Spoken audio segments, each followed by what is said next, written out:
Part 11. The Underground Railroad. The Underground Railroad was a network of secret routes and safe houses designed to help slaves escape from the South. Today, many people credit Harriet Tubman for creating the Underground Railroad, but that's not true.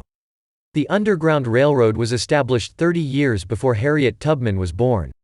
She didn't participate in it until she was 20 years old, when the Underground Railroad had been operating for 50 years, and was now at its peak, freeing thousands of slaves every year. She is actually responsible for freeing only 70 slaves during her 16-year participation in the Underground Railroad. That comes to an average of 4 slaves per year. Meanwhile, Robert E. Lee freed 189 slaves which his family had inherited, within 5 years. That comes to around 40 slaves per year, or 10 times the rate that Harriet Tubman freed. So why isn't he declared to be the Moses of the black people? And why aren't people campaigning to put his picture on the new $20 bill? Maybe it's because history is written in such a way to condemn all Southerners.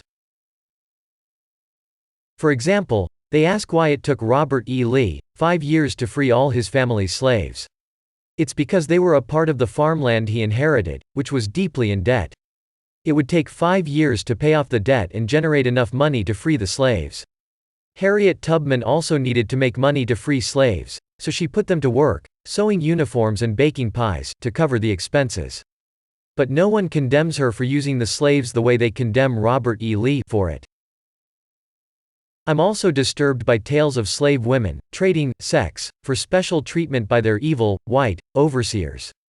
It's just as reasonable to accuse Harriet Tubman of pushing prostitution to pay for her trips north. Stories describing how she carried a gun, and threatened to shoot any slaves who became reluctant to continue their journey, makes for a good argument toward forced prostitution. But historians only want to condemn Southerners. They will tell you about Stephen Duncan, who was one of the richest plantation owners in the South. He owned over 1,000 acres of land in Mississippi, and over 1,000 slaves. What they won't tell you is he was actually a Northerner, looking to capitalize on the cotton industry. Even though he managed to become the president of the Bank of Mississippi, none of his money stayed in the South. He sent all of his profits to his bank in New York. Once he learned that Lincoln intended to free the slaves, he purchased 400 acres of land in Canada, and planned to send black people to his Wilberforce colony, thereby keeping blacks out of the northern states and the territories in the West. Clearly, Northerners were separatists. The Fugitive Slave Act was renamed Sharecroppers' Debt Laws, but it had the same impact. Northerners intended to keep black people in the South. The promise of giving black people 40 acres and a mule didn't include land in Ohio. Blacks were to be restricted to land in South Carolina, Georgia, and Florida, to the east of St. John's River.